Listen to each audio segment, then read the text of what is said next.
CMO साहब, सभी हमारे एसडीएम, सिटी मजिस्ट्रेट साहब और सीओ और आए हुए सभी शांति समिति बैठक के सदस्य, सारी बातें हो चुकी हैं। मैं कुछ पुनरावृत्ति करूंगा, कुछ बातें नहीं बताऊंगा। बार बार शासन के जो निर्देश आते हैं वो पुरानी चीजें ही याद करवाने के लिए आते हैं, और ये बातें हर शांति समिति की बैठक में कही जाती है, सब लोग स्वीकार भी करते हैं। और लेकिन जो व्यक्ति इसका पालन नहीं करेगा तो उसे तो भुगतना पड़ेगा।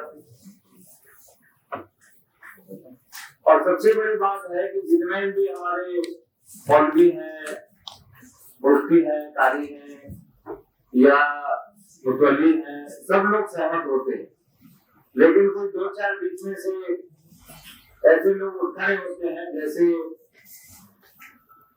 जब शत्रु देश पाकिस्तान के साथ युद्ध हो रहा था तो बेल्टवी के 4 जो गद्दार थे वो पाकिस्तान का समर्थन कर रहे थे, तो उनको फिर उन्हीं की भाषा में जवाब भी दिया गया, जेल गए। तो बेल्टवी के जो हमारे मौलाना जी हैं, मैं उनसे भी अनुरोध करूंगा कि आप भी जब भी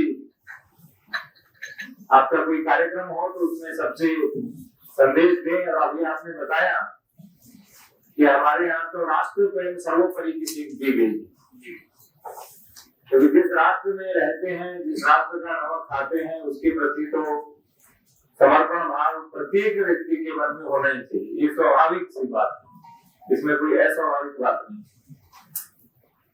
सोशल मीडिया पर नहीं डालना, केवल 19 जगह पे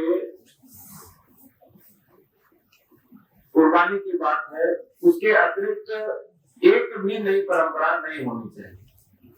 यदि कोई पुरानी परंपरा बंद भी कर रहा है तो उसका भी दर्ज होना चाहिए, लेकिन नई परंपरा कोई शुरू नहीं होनी चाहिए। कुल 648 मस्जिदों में 105 ईदगाहों में नमाज होगी, तो उसमें भी सभी शांति बनाए रखें और हमारी ओर से संपूर्ण व्यवस्था रहेगी। ये मैं जनपद प्रशासन की ओर से आपको बताना चाहूंगा कि चाहे जल है, बिजली है या सफाई है, और उसके उपरांत जो जीवों के अवशेष होंगे उनको भी गड्ढों में वैज्ञानिक पद्धति से उपचारण के साथ साथ दूसरे स्थान पे ले जाने से संबंधित संपूर्ण व्यवस्थाएं हमारी नगर पालिका, नगर पंचायत के स्तर पर रहेगी।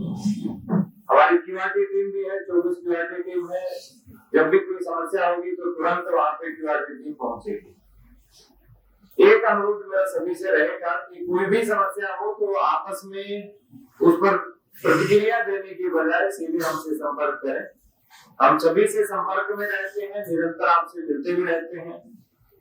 मुफ्ती नूरी साहब से, इधर से कारी साहब से, सबसे जिया से, राजेश से, सभी से मिलते रहते हैं। तो जब आपसे मिलते रहते हैं तो उस दिन भी कोई समस्या हो तो आप सीधे हमें अवगत कराएं। मुहर्रम में जैसे शिया सुन्नी विवाद कुछ वर्षों पहले हुआ था, इस तरह का मुझे लग रहा है कि ईद उल अजहा पर नहीं होता है, ना हुआ है पहले, तो इस तरह का विवाद होना भी नहीं चाहिए। इसके साथ साथ जो हिंदू समुदाय है और जीव दया की संस्कृति है, तो हमें वो भी ध्यान रखना है कि किसी के सामने हम कोई भी जीव को काटे नहीं, और जो भी रक्त इत्यादि नालियों में बहता है वो पानी अधिक आएगा, आपने बहुत अच्छा बताया। यदि पानी अधिक आएगा तो वो शीघ्रता के साथ बह भी जाएगा। बीच में वो कह रहे थे कि 10 दिनों तक काम रखना चाहते हैं, तो मैं बताना चाहूंगा वो पहले इसलिए रखते थे ताकि अपनी इच्छा से उसको डिस्पोज ऑफ कर सके। उससे कई बार स्मेल भी आती है, आपको भी समस्या पैदा होती है, तो हम 3 दिन में डिस्पोज ऑफ कर देंगे। बीमार भी हो सकते हैं क्योंकि आजकल पशुओं को भी बहुत सारे रोग होते हैं, और उसके बाद उनकी जब चमड़ी बड़ी रहती है या हड्डियां बड़ी रहती हैं तो उससे स्मेल भी आती है, और कीड़े मकोड़े मक्खियां इत्यादि भी बहुत हो जाती है। इसलिए 3 दिन में हम सब चीजें डिस्पोज करते हैं। गत वर्ष 2 बजे का समय रखा गया था, लेकिन सभी की बातों को देखते हुए तो अभी हमने तय किया कि हम उसको 3 बजे का समय रखेंगे।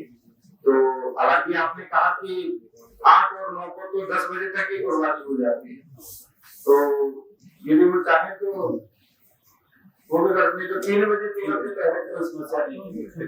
ठीक है, तो तीनों दिन 3-3 बजे का समय रहेगा।